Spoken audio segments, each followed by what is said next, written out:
Bismillahirrahmanirrahim. Assalamualaikum warahmatullahi wabarakatuh. Waalaikumsalam warahmatullahi wabarakatuh. Alhamdulillah rabbil alamin, wassalatu wassalamu ala asrofil anbiya wal mursalin wa ala ahli wa ashabi rasulillah ajma'in. Asyhadu an la ilaha illallah wa asyhadu anna muhammadan abduhu wa rasuluh la nabiyya ba'da.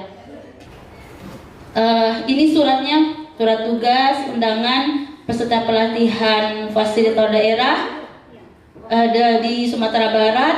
Pertama ada 2 sesi Bapak Ibu. Sesi pertama sesi asinkronus, kami melakukan pelaksanaan pembelajaran dalam bentuk daring dari tanggal 15 sampai tanggal 20. Tanggal 22 sampai tanggal 25 baru dalam bentuk sesi sinkronusnya atau langsung tatap muka dengan pemateri. Tempatnya karena jumlahnya cukup banyak, lebih dari 500 orang di Sumatera Barat. Kegiatan itu kompetensi pendekatan guru untuk guru BK, layanan BK dalam bentuk 7 jurus guru BK hebat. Tetapi setelah kami pelajari, setelah kami dalami selama kegiatan, ternyata maksud dari kegiatan ini maksud dari materi ini bukan hanya untuk BK saja. 7 jurus BK hebat ini yang pertama, kenali potensi. Kalau kita bisa mengenali potensi anak, kalau kita bisa mengenali tingkat kecerdasan anak, kita bisa nanti membantu mereka untuk berhasil. Kemudian kelola emosi, jurus yang kedua. Kalau kita mampu, bagaimana kita mengelola siswa kita dalam membantu mereka mengontrol emosi mereka, ada triknya nanti Bapak Ibu. Kalau kita bisa nanti mempelajari dan memahaminya, untuk siswa kita yang luar biasa saat ini bisa nanti kita bantu. Kemudian jurus yang ketiga, tumbuhkan resiliensi atau daya lenting. Setelah potensinya kita pahami, setelah emosinya bisa kita kelola, bagaimana kita menumbuhkan daya lenting, bagaimana kita menumbuhkan growth mindset mereka untuk bertumbuh dan berkembang, bagaimana kita bisa meningkatkan kecerdasan mereka dengan potensi yang mereka miliki. Kemudian jaga konsistensi. Apa yang sudah mereka rencanakan, apa yang sudah mereka tetapkan, bagaimana mereka bisa konsisten untuk mengejar yang sudah mereka cita-citakan. Itu konsistensi. Lanjut, jurus yang kelima, jalin koneksi. Kita tidak akan bisa merubah mereka kalau koneksi kita dengan mereka belum ada. Jadi langkah pertama, sebelum kita koreksi, kita harus koneksi dulu dengan anak-anak kita. Dengan sudah terhubung, kalau di sana kemarin bagaimana kita care. Care itu artinya perhatian. Kalau tidak ada kata awalan dan akhiran, artinya hati kan. Kalau kita bicara dari hati ke hati, tentu kita bisa membantu mereka. Kita semua pernah mengalami Bapak Ibu, anak-anak kita yang dulu luar biasa nakalnya, jahatnya, banyak ulahnya, ternyata ketika daya lentingnya bisa ditumbuhkan oleh seorang guru atau oleh seseorang, kita terkejut, oh ternyata jadi polisi, oh ternyata jadi pengacara, oh ternyata jadi seorang dosen yang dulunya nakalnya luar biasa. Mungkin Bapak Ibu pernah mendapatkan anak seperti itu. Nah, jadi jalin koneksi terdahulu dengan mereka. Kemudian bangun kolaborasi. Kita tidak akan bisa berdiri melaksanakan semua kegiatan atau sekolah kalau kita tidak saling berkolaborasi. Terakhir, menata situasi, artinya bagaimana nanti kita meningkatkan lingkungan belajar yang aman, nyaman, dan menggembirakan.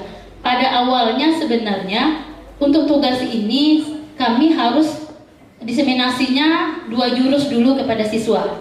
Kemarin saya memilih jurus 1, jurus 2, dan jurus ke-7. Cuman saya ganti, kenapa? Karena jurus ke-7 ini ada hubungannya dengan hasil rapor pendidikan siswa, rapor pendidikan sekolah kita. Lapor pendidikan sekolah kita memang sudah keluar, cuman perlu pengkajian lebih dalam dulu. Sedangkan waktu ini untuk pelaporannya butuh sangat cepat. Makanya dialihkanlah diseminasinya untuk jurus 1 dan 2. Kemarin saya sudah cobakan jurusnya. Yang jurus 1 kenali potensi, saya masuk di 94, dan jurus kedua kelola emosi, saya masuk di 96. Oke Bapak Ibu, dalam pelaksanaan kegiatan diseminasi ini, kami BK ada namanya metode pembelajaran sistem ARKA. Kalau di dalam di mata pelajaran pembelajaran mendalamnya ada settingnya. Kalau BK namanya ARKA. Pertama A-nya aktivitas, yang keduanya refleksi, yang ketiga konseptualisasi, yang A-nya aplikasi. Jadi pelaksanaan diseminasinya, pelaksanaan pembelajarannya memang menggunakan sistem ARKA. Oke, kita lihat dulu sebentar videonya. Ini saya masuk di kelas 94.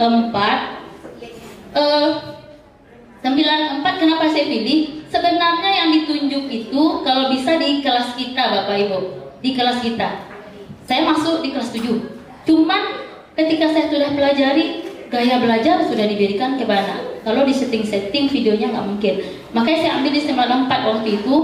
Saya terpikir saya ingin mengetahui apa sih tingkat kecerdasan yang ada di 94. Makanya saya minta waktu kemarin kepada guru, kepada wali kelas untuk bisa masuk di lokal ini. Kita bisa dulu tonton sebentar Bapak Ibu.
Ayo.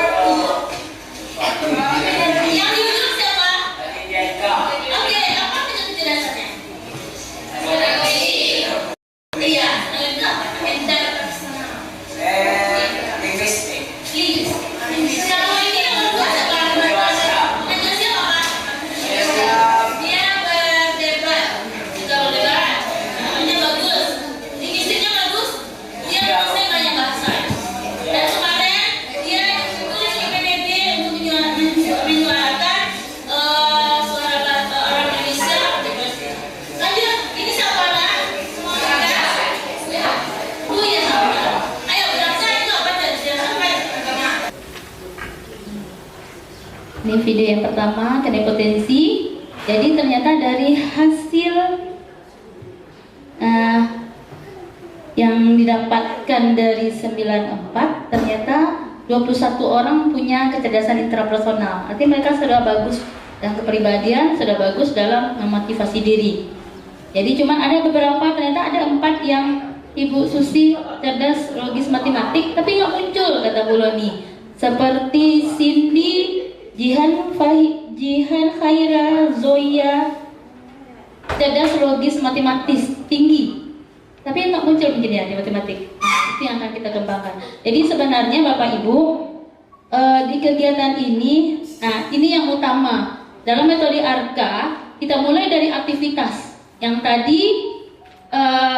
Apa yang mau kita lakukan? Mungkin Bapak Ibu sudah juga biasa, karena ada kahut duluan, ya kan, atau kuisis duluan. Nah, nanti baru masuk materi. Itu aktivitas namanya. Kemudian kita refleksi hasilnya.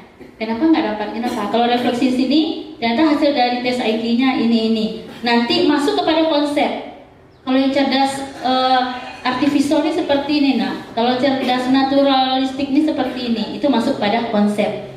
Lanjut kepada aplikasi nanti. Nah, bagaimana nanti kita memberikan motivasi, bagaimana kita memberikan bimbingan. Jadi sistem ARKA-nya seperti itu Bapak Ibu. Lanjut, nih, cerdas visual spasial, dalam membaca, menulis, pandai menyusun teka-teki, menafsirkan gambar, menikmati, melukis, seni visual, mengenali pola. Ini cerdas visual. Kemarin ada itu Maman Arsya namanya. Kemudian cerdas linguistik, mudah mengingat informasi, enjoy membaca, berdebat, mampu menjelaskan sesuatu dengan baik, dan juga humor dalam bercerita. Nah, ini linguistik. Ada juga beberapa kemarin. Kemudian cerdas interpersonal. Nah, itu kemarin Abdul Rahman itu. Interpersonal, satu-satunya interpersonal Abdul Rahman. Orang pandai bersosialisasi, orang pintar dalam berteman, orang pandai untuk berbicara. Nah, kemudian ada lagi cerdas intrapersonal dan cerdas kinestetik, ada cerdas naturalistik, logis matematik, dan juga cerdas musikal. Nah, ini ada yang bisa kita ambil dari gambar ini Bapak Ibu? Apa ini maksudnya kira-kira? Kita berbesar dulu. Oke. Nah, ini apa artinya Bapak Ibu gambar ini? Apa kira-kira?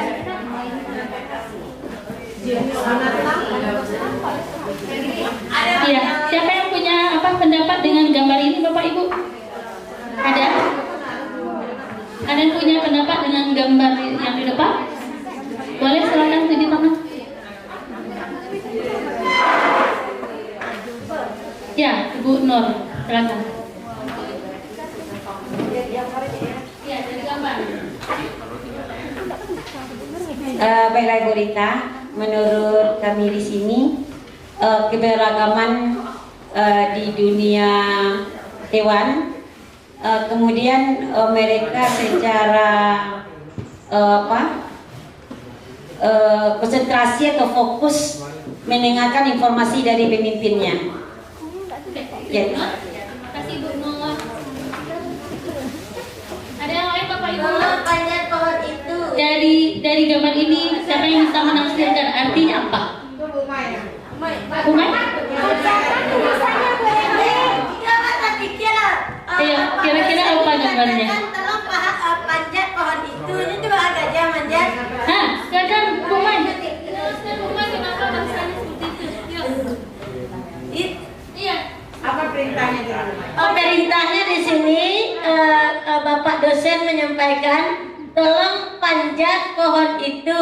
Sementara gajah bagaimana harus memanjat? Kalau anjing itu anjing satu. Anjing yang bisa yang memanjat cuma yang monyet ada di samping pikuin ada. Nah ya itu yang bisa. Ada ikan. Kalau ikan bagaimana mau memanjat? Nah, ada anjing laut. Nah, Ibu Titi.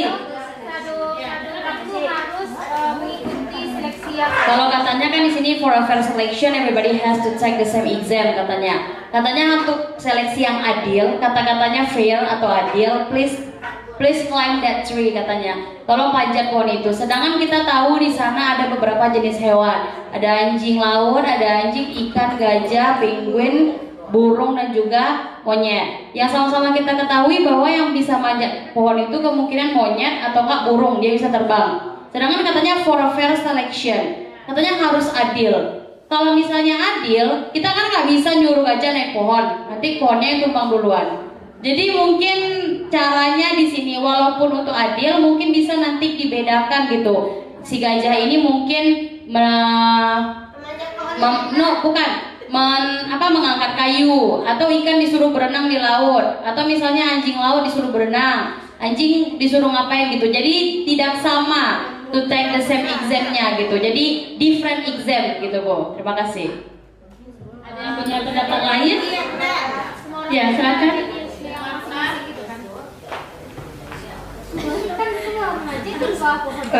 Terima kasih. Kami sepakat. Dari setelah ditranslate bahasanya, kami udah ngomong-ngomong, setiap binatang itu punya potensi masing-masing. Nah, jadi tidak semua binatang itu bisa memanjat pohon. Jadi ada kelebihan, ada kekurangan dari setiap mereka yang tergambar di situ. Itu aja, terima kasih. Ada yang lain? Hampir mendekati. Iya, silakan. Ya, terima kasih Bu Rita. Mungkin menambahkan dari pendapat Nimarta tadi, ya setiap di situ kan bervariasi itu kondisi tubuhnya. Mungkin gajah terlalu besar, monyet, tapi mereka masing-masing mempunyai kemampuan tersendiri. Kalau gajah mungkin dilihat dari badannya besar, tidak mungkin memanjat pohon, mungkin pohonnya yang tumbang kata Titi tadi kan. Tapi dia punya kelebihan di belalai. Nah, dari belalainya bisa dinaikkan ke atas, bisa dia mencapai apa yang diinginkannya. Sementara kalau yang monyet mungkin bisa langsung sesuai dengan kemampuannya tadi, kelebihannya tadi langsung bisa memanjat dan mengambil apa yang ditujunya. Begitu juga dengan apa tadi itu, harimau, apa itu? Singa. Penguin.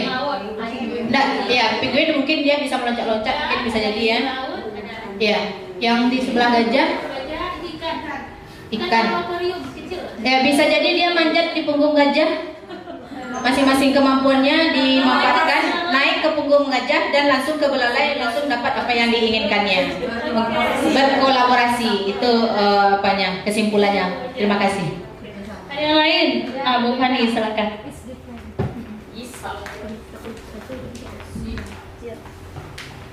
Terima kasih Bu RG. Jadi menurut saya dari gambar tersebut kan itu hewannya berbeda-beda. Jadi setiap orang atau setiap binatang itu memiliki jeniusnya sendiri. Kalau misalnya kita menilai, kalau kita mengadakan ujian yang sama, ikan harus memanjat pohon. Berarti sampai kapanpun ikan tidak akan pernah bisa memanjat pohon dan mereka akan menjudge dirinya sebagai orang yang bodoh gitu, binatang yang bodoh karena dia tidak bisa mengusahakannya gitu. Bagaimanapun caranya ikan tidak bisa memanjat pohon. Kalau kita di sini kan kalau melihat dari gambarnya di sini tidak ada perintah untuk kolaborasi sama sekali. Jadi kalau misalnya kita menguji seseorang, kemampuan seseorang berdasarkan ujian yang sama, berarti siapapun yang tidak bisa akan selalu menganggap kalau dirinya bodoh. Masih ada Bapak Ibu? Boleh Ibu Elsa. Mudah-mudahan ini yang terakhir. Terima kasih Bu. Ini seperti bola salju ya, kita saling menambahkan sampai di akhir. Saya berpikiran juga menyambung dari Fani, tidak fair, tidak adil ya kalau kita memberikan ujian sama terhadap anak yang punya kemampuan berbeda. Seperti dulu saya pernah ikut pelatihan anak yang inklusi misalnya, jangan dikasih dia materi, atau dulu kita pakai KKM yang sama dengan yang standar gitu. Karena kalau misalnya main bola, goal itu adalah level untuk kita katakan tuntas, tapi untuk anak yang misalnya inklusi atau punya kekurangan, cukup dia bisa mengangkat bola saja, mungkin itu udah tuntas gitu. Jadi seperti juga saya katakan di kelas, Anda tidak perlu semuanya jadi juara 1, tidak perlu semuanya matematikanya harus 100. Mungkin bagian yang ini menggambarnya yang bagus, yang ini mungkin bahasa Inggrisnya yang bagus. Jadi tidak harus mereka punya standarnya yang sama gitu. Jadi jangan dipaksakan. Oke Bapak Ibu, semuanya hampir mendekati, tapi inti dari gambar ini adalah pembelajaran berreferensi. Nah, berarti sebenarnya yang di depan itu seorang guru, anggaplah yang mereka yang di depan Bapak Guru itu adalah siswa kita Bapak Ibu. Ada siswa kita yang pintar matematika, belum tentu bahasa Inggris. Ada teman kita, siswa kita pintar olahraga, tapi mungkin seni dia nggak suka. Artinya apa? Bahwa kita tidak bisa menyamakan materi dan metode pembelajaran. Jadi kalau kita kenali potensi mereka, gaya belajar mereka, nanti mereka bisa melejit sesuai dengan kecerdasan dan kemampuan mereka masing-masing. Ini inti dari gambar tersebut Bapak Ibu. Jadi ini gambaran dari pembelajaran berdiferensiasi. Oke, kita lanjut Bapak Ibu. Ini tentang kecerdasan yang tadi, bahwa ternyata anak kita memiliki kecerdasan yang menyeluruh. Setiap anak kita cerdas dengan keunikannya masing-masing. Kemudian ini sedikit motivasi diberikan kepada anak kemarin. Ini dari Bapak B.J. Habibie kita. Walaupun videonya sudah berhenti kemarin karena memang durasinya 40 menit, tapi saya sempat bercerita kepada mereka bahwa ternyata B.J. Habibie di akhir hidupnya menyesali tidak mempelajari agama. Menyesali. Hal yang paling disesali oleh B.J. Habibie bahwa dia tidak mendalami ilmu agama. Kenapa? Karena ketika dia kuliah di luar negeri, dia tidak pernah mendapat juara 1, selalu juara 3. Yang juara 1, juara 2 adalah orang Yahudi. Penasaran beliau, kenapa saya nggak bisa berhasil? Kenapa saya nggak bisa mengalahkan juara 1, juara 2? Ditanyalah pada waktu itu oleh Bapak B.J. Habibie kita kepada yang orang Yahudi. Kamu mau tahu apa trik kami? Oke, besok kami ceritakan. Disampaikanlah oleh orang Yahudi itu, kami pintar daripada kamu. Kami bangun di tengah malam, belajar membaca Al-Quran. Ternyata di sepertiga malam itu sangat luar biasa. Disampaikanlah luar biasa oleh orang Yahudi itu. Kembalinya dari orang Yahudi itu, Bapak Yahudi itu menangis luar biasa semalaman, menyesali kenapa orang Yahudi lebih tahu daripada saya. Kenapa orang Yahudi lebih tahu tentang itu. Jadi ketika beliau mengamalkan, menerapkan apa yang orang Yahudi lakukan, akhirnya mereka juara. Untuk di semester selanjutnya beliau yang juara 1. Jadi saya sampaikan kepada semangat, jadilah anak muda yang produktif sehingga menjadi pribadi yang profesional dengan tidak melupakan 2 hal, iman dan takwa. Nah, jadi kunci sukses seseorang itu 20% hanya kecerdasan, 80% itu emotional quotient. Untuk segitiga keberhasilan itu terakhir adalah intelijensi, spiritual. Kalau pintar saja, pandai bergaul saja, tapi hubungan hablunallah dengan Allah tidak bagus, maka tingkat keberhasilannya juga kurang maksimal. Kenapa? Karena kita 2013 dulu ya Mak ya, pernah kita 15 orang yang tidak lulus UN waktu itu. 34 luar biasa. Ternyata dari yang 34 itu Bapak Ibu, ada beberapa anak pintar kelas, di kelas juara 1 malah, tapi tidak lulus. Ketika kami cari, guru BK mencari tahu kenapa dia tidak lulus, ternyata ada 1 orang, kata Ibu Yefrita Warti waktu itu, saya tahu Bu Ita kenapa dia tidak lulus. Kenapa Bu Iya? Dia dari kelas 1 sampai kelas 2 les dengan saya. Tiba di kelas 3 dia nggak pernah les lagi. Saya tanya, kenapa kamu nggak les lagi Nak? Enggak Bu, sudah pintar. Apa artinya? Sombong. Dia menyalahi Tuhan, mendahului Tuhan. Padahal Bapak Ibu, waktu ujian dicoba lagi ya Bu Mai, dicoba lagi ujian UN itu betul semuanya. Tetapi ketika ujian itu, kenapa yang A bisa dapat B oleh dia? Siapa yang melakukan itu? Allah Subhanahu wa Ta'ala. Kenapa? Untuk memberi pelajaran bagi anak kita bahwa sombong itu tidak boleh. Nah, berarti spiritualnya juga harus bagus. Oke, lanjut Bapak Ibu, pengalaman hasil kegiatan ini dari kita sebut terlihat bahwa beragam tingkat kecerdasan siswa ada yang belum berkembang dan atau sepenuhnya dikenal atau dimaksimalkan siswa. Kemudian dengan mengenal tingkat kecerdasan siswa, kita bisa memberikan arah yang bersifat membangun sehingga mereka bisa berkembang sesuai dengan keberkatan yang mereka miliki. Ini untuk di 94. Lanjut jurus kedua, kenal emosi. Kenapa saya milih 96? Kita tahu 96 ya Bu, etika, mohon maaf. Anak kita sedang kan juga agak luar biasa emosinya. Jadi saya penasaran kemarin, kalau saya cobakan di 96 gimana ya? Nah, jadi coba, walaupun bukan berarti sekali coba langsung berhasil, tidak Bapak Ibu, tapi kita coba dulu dengan metode ini, bagaimana nanti kita bisa membantu mereka untuk mengelola emosi. Oke Bapak Ibu, ini ada videonya.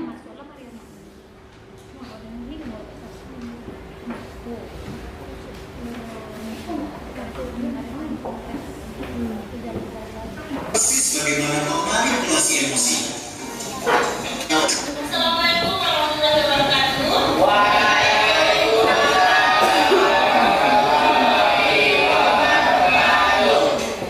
Untuk memulai pelajaran kita hari ini, marilah sama-sama kita membaca basmalah.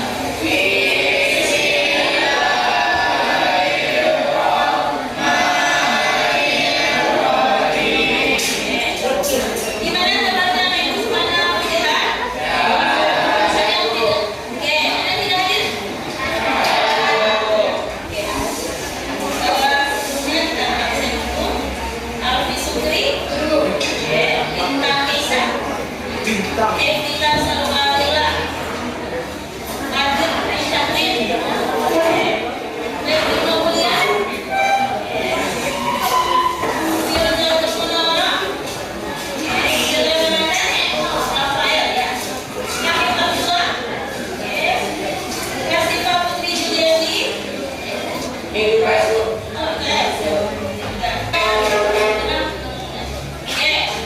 materi kita hari ini apa? Yuk kenali emosi. Oke, lanjut.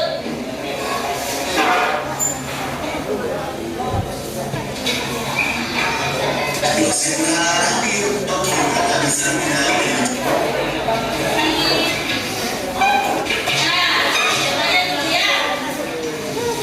Ini ada permainan kemarin Bapak Ibu. Permainnya dalam bentuk kelola emosi. Ada kertas yang kita sudah cobakan kemarin Bapak Ibu. Ada kertas yang dibagikan kepada anak. Ketika mereka mendengar cerita, apa reaksi dari mereka?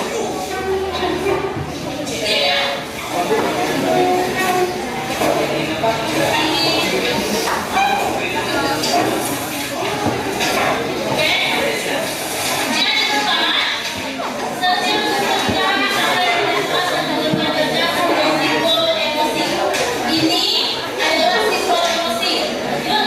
Kelas berapa atau ibu akan membacakan sebuah cerita. Nanti ibu akan bercerita. Bacakan hingga untuk melanjutkan cerita tersebut melalui kertas. Jika merasa senang, kertas dapat rusak. Sana awal dengan cerita itu. Oke? Jika merasa kesal, kertas dapat diremas.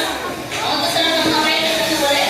Jika merasa marah, boleh kertas sampai disobek boleh. Kalau kamu merasa marah hari itu, jadi ketika kamu merasa marah mendengar cerita itu boleh nanti disobek diapain kertasnya boleh. Anggap ini adalah luapan emosi kamu dari bisa paham? Nah, proses ini yang akan dilanjutkan sehingga cerita selesai. Kita mulai. Ya. Pagi dulu kamu berangkat ke sekolah dengan mengendarai sepeda motor. Tugas sekolah yang sudah dibuat digantung di motor. Namun beberapa meter sebelum sampai sekolah, motormu mendadak mogok karena kehabisan bensin. Dengan susah payah rasakan semakin ke sekolah semakin tersisa. Benar atau tidak? Wah, buat kendalinya tapi makin sakit ada dulu. Oke Bapak Ibu, ini kita skip saja. Ini adalah bentuk refleksi sebagaimana yang tadi. Pertama, sistem arkanya. Pertama, aktivitas. Kita mulai dari permainan kertas itu. dari 9634 ya Ibu Etika, 4 orang hari itu tidak hadir. Dari 30 orang itu hanya 5 kertasnya yang masih bersih. Selebihnya udah dirobek luar biasa, bahkan si Fatan, Sergio, si Lutfi itu sampai jadi kecil-kecil gitu. Kenzo ya, Kenzo. Jadi yang tidak itu hanya 5 yang kertasnya masih ya, si Habib, si Rizky, si Gilang, kemudian si Adit, Fatin, Ayah. Itu yang cuma kertasnya masih bersih. Selebihnya Sergio sampai kecil-kecil. Termasuk tadi juga Ibu Mai suruh siram bunga kan? Nah, ditanya tadi. Iya. Katanya tidak terlambat Bu, cuman ke WC. Cuma juga ikut disuruh nyiram bunga. Kenapa nak? Ingat pelajaran ya Bu, tapi bantu aja Bu Mai, boleh Bu? Katanya. Iya. Jadi itulah gambaran emosi. Jadi tadi Fatan, saya kemarin Bapak Ibu, anak-anak yang sudah pernah masuk kita proses emosinya, memang fokus mata kemarin ke mereka gitu. Tapi alhamdulillah malah mereka yang antusias dengan kegiatan itu dan memang mengikuti dengan seksama, bahkan tidak berkedip, bahkan tidak pernah tidak melihat ke depan gitu. Fokus malah mereka dengan kegiatan itu. Jadi kemarin sebenarnya Bapak Ibu ada beberapa metode yang sudah dicobakan, kembali saya sampaikan itu butuh waktu lama, tidak mesti sekali kita materi langsung bisa mereka berubah, tidak. Pertama sistemnya pakai rumus tanya. T-nya tanya, kemudian ada rumus tanya, T-nya terima dulu emosinya nak. Bilang, boleh kamu marah, kamu mau hempaskan sakit kesal Bu, boleh. Tapi jangan ke orang lain, tangannya dipukul, boleh lepaskan. Kalau marah itu ditahan, sakit nadanya, sakit Bu, makanya lepaskan aja. Sampai kayak gitu ke mereka. Kemudian A-nya amati, hari ini lagi kesal, jengkel, sakit hati, yang mana? Namai dulu emosinya. Nah, kemudian N-nya nikmati dulu.